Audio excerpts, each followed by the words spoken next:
एक साथ ऊंचा आवाज में राष्ट्रगीत शुरू करेंगे। शुरू कर।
एक साथ राष्ट्रीय गीत शुरू करेंगे। शुरू कर। वंदे मातरम, वंदे मातरम, सुजला सुफला मलयज शीतला शस्य श्यामला मातरम, वंदे मातरम, शुभ्र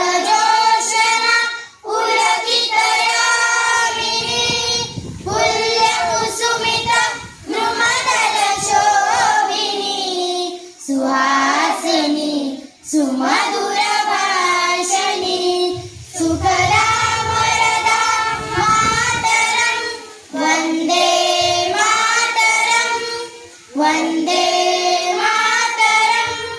भारत माता की जय, भारत माता की जय, वंदे मातरम, वंदे मातरम, हम सब एक है, हम सब एक है। ब्रिटिश सरकारांनी सर्व जीवनावश्यक वस्तूंवर कर लावले आणि जनसामान्यांची जगणे अवघड झाले।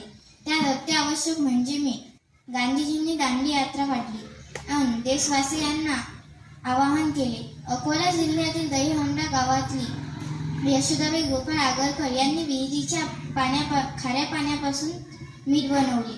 नेमकं काय घडलं हे तुम्हीच पहा ना।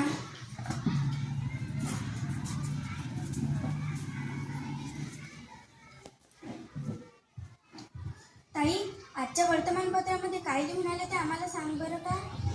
हो, मी बघते काय लिहून आलेलं आहे ते। आजपासून महात्मा गांधी यांनी जीवनावश्यक वस्तूवर ब्रिटिश सरकारने लावलेल्या करांच्या निषेधार्थ साबरमती आश्रम ते दांडी येथे दांडी यात्रा काढून निषेध नोंदविले। या आंदोलनात सहभागी होण्याचे देशवासियांना आवाहन केले।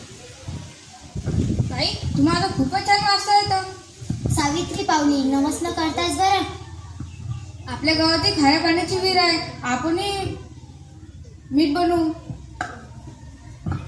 आपला कारपान पट्टा आहे ना, त्यात आपल्या गावातल्या पाराजोच्या हिरेत लयच खाट पाणी आहे। ठरलं तर पण आपणही मीठ बनवूया। चिंट्याची आई बरोबर आहे तुमचं, पण बनवायचं कसं? त्यात काय मोठे, जसे समुद्रात बनवतात तसे। आपलंही पाणी खारटच आणि समुद्राचंही पाणी खारटच।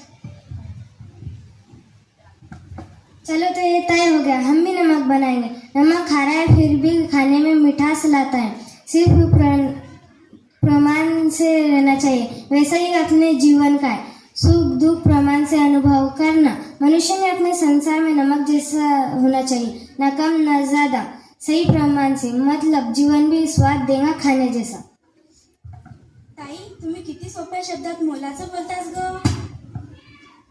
चला तर मग आपण मीठ बनवूया। मी वाफे तयार करतो आणि लोकांना बोलवतो। खिराड्यावरून पाणी काढा रे, उत्तळ वाफे तयार करा। मी पाणी काढतो, मोड लावा, बैलजोडी झुंपा, चला रे बिगी बिगी।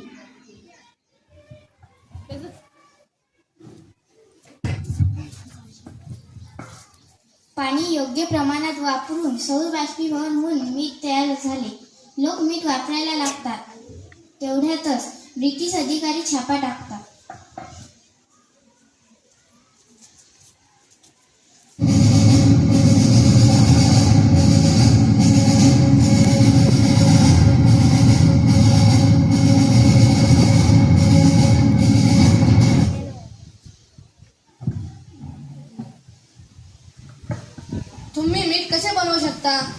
बनवले तर ठीक, विना कर अदा करता वापरू करू शकता. 1-2 नाही 60 विहिरीचं मीठ बनवतात. प्रत्येक विहीर 500 रुपये उत्पन्न देते तर कर कोण चुकवणार? करा रे यांना अटक. ओ साहेब, जरा तर माणुसकी दाखवा. मिठाशिवाय आम्ही अन्न कसे सेवन करू? मग कर भरा. मीठ म्हणजे आमचा हक्क आहे. पाणी विधात्याने दिलंय, सौर बाष्पीभवन विधाता करतोय. मग कर आम्ही तुम्हाला का द्यायचा? या देशातील जल, जंगल, जमीनवर आमचा अधिकार आहे. आम्ही आमच्या मिठावर अजिबात कर लागू देणार नाही. मग तुम्ही काहीही करा. आणि हो, तुरुंगात डांबायचं असेल तर सर्वप्रथम मला टाका. तुम्हाला अटक करून काय करू? वराड्यातल्या सर्वांना अटक करा. इन्क्लाब जिंदाबाद, इन्क्लाब जिंदाबाद.